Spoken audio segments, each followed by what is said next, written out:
अस्सलाम वालेकुम नाज़रीन, एक नई वीडियो में खुश आमदीद। आज की वीडियो में आपके साथ रेसिपी शेयर करने वाली हूँ पकोड़ा रेसिपी। और इस रेसिपी में हम बेसन का इस्तेमाल नहीं करेंगे, लेकिन हम इसमें मूंग की दाल का इस्तेमाल करेंगे। मूंग की दाल के साथ आपको बताऊंगी कि आपने पकोड़े किस तरीके से बनाने हैं। ये खाने में बहुत टेस्टी बनते हैं। बेसन के जो हम पकोड़े बनाते हैं उससे ज़्यादा ये टेस्टी होते हैं।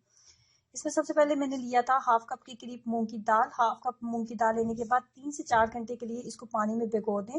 अगर आपके पास ज़्यादा टाइम नहीं है तो आप गर्म पानी का इस्तेमाल करते हुए 1 घंटे के लिए इसको पानी में ज़रूर भिगो के रखें ताकि दाल अच्छे तरीके से फूल जाए। उसके बाद लेंगे 3 अदद सब्ज मिर्चें और 2 से 3 टुकड़े ले लेते हैं अदरक के, और इन दोनों चीज़ों को भी डालते हैं मूंग की दाल के अंदर। और पानी की मिकदार आप यहाँ पे इतनी रखेंगे कि जिससे हमारा पास ग्राइंडर चल जाए। इससे ज़्यादा आपने ग्राइंडर के अंदर पानी नहीं ऐड करना। सब्ज मिर्चें, अदरक और पानी थोड़ा सा ऐड करने के बाद मैंने इस तमाम मिक्सचर को अच्छे तरीके से मिक्सअप कर लिया है। और आप देख सकते हो वीडियो में कि इसके अंदर दाना बिल्कुल नहीं है। अगर दाल को भिगो के रखेंगे तो दाना बिल्कुल नहीं रहेगा और पकोड़े बहुत अच्छे बनेंगे। और मिक्सचर को बहुत ज़्यादा पतला नहीं होना चाहिए और ना ही बहुत ज़्यादा थिक होना चाहिए, बिल्कुल ऐसा ही होना चाहिए जैसे कि वीडियो में आपको नज़र आ रहा है। अब लेंगे 2 अदद दरमियाने साइज़ के बॉयल आलू और उनको हाथों की मदद से अच्छे तरीके से मैश कर लें और वो भी इसके अंदर ऐड कर देंगे। उसके बाद लेंगे एक छोटे साइज़ का प्याज और प्याज को कर लेना है बहुत बारीक कट, वो भी इसके अंदर ऐड कर देते हैं। आलू और प्याज ऐड करने के बाद मज़ीद हम इसके अंदर इसको स्पाइसी बनाने के लिए इसके अंदर डालते हैं थोड़ा सा सब्ज़ धनिया, और इसके अलावा हम इसके अंदर डालेंगे चाट मसाला 1 टीस्पून। उसके बाद डालेंगे लाल मिर्च पाउडर 1 टीस्पून। उसके बाद इसके अंदर ऐड करते हैं नमक 1 टीस्पून। उसके बाद डालेंगे इसके अंदर धनिया पाउडर 1 टीस्पून। उसके बाद इसके अंदर ऐड करेंगे गरम मसाला पाउडर।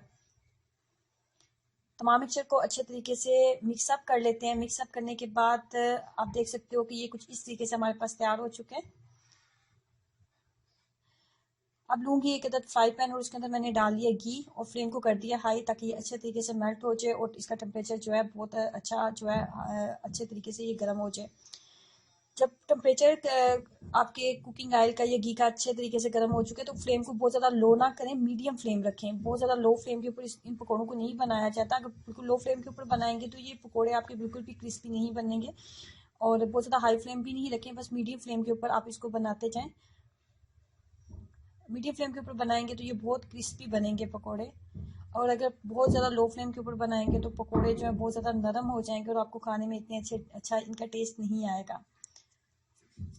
जैसे ही दोनों साइड्स पे एक बहुत अच्छा सा गोल्डन सा कलर आ गया तो नॉर्मली जैसे पकोड़े बनाए जाते हैं बिल्कुल उसी तरीके से ये भी पकोड़े जो है आपके तैयार हो जाते हैं।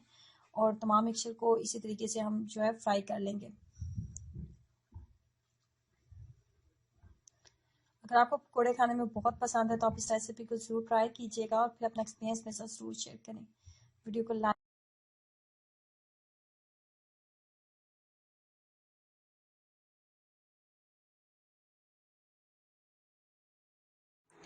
अस्सलाम वालेकुम नाज़रीन, एक नई वीडियो में खुश आमदीद। आज की वीडियो में आपके साथ शेयर करूंगी चिकन चाउमन पकोड़ा बनाने की रेसिपी। बहुत ही आसान और सादा सी और नॉर्मली जो हम पकोड़े बना रहे होते हैं ना उससे टोटली डिफरेंट रेसिपी है। तो ट्राई कीजिएगा और अपना एक्सपीरियंस मेरे साथ ज़रूर शेयर करें।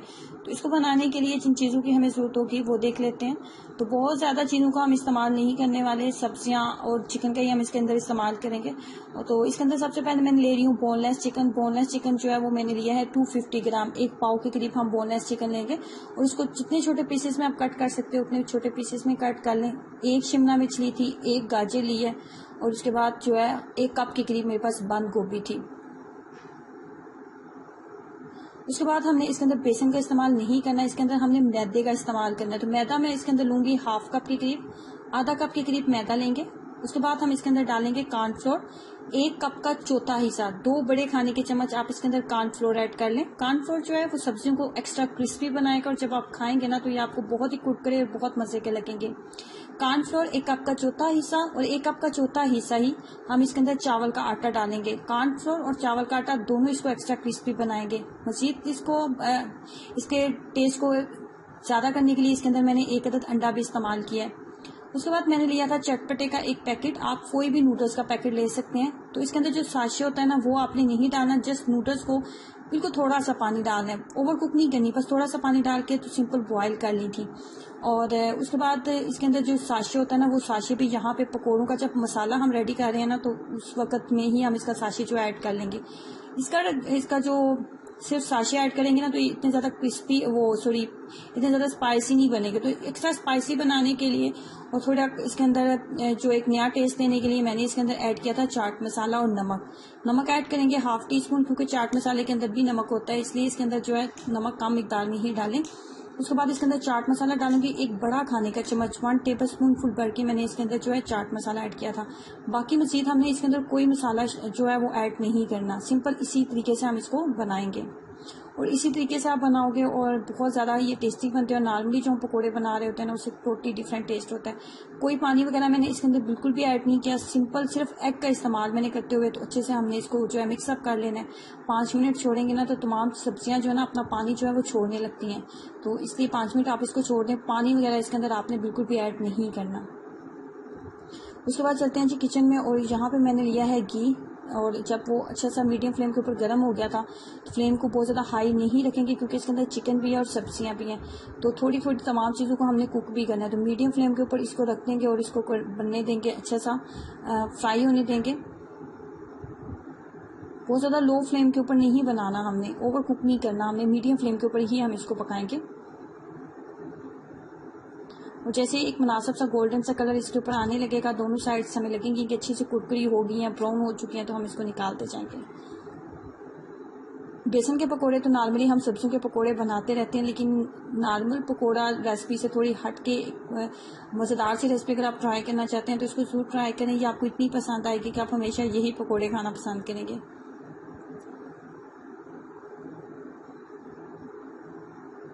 ट्राई करें और अपना एक्सपीरियंस जरूर शेयर करें। वीडियो को लाइक करना और चैनल को सब्सक्राइब करना मत भूलें। अल्लाह हाफिज़।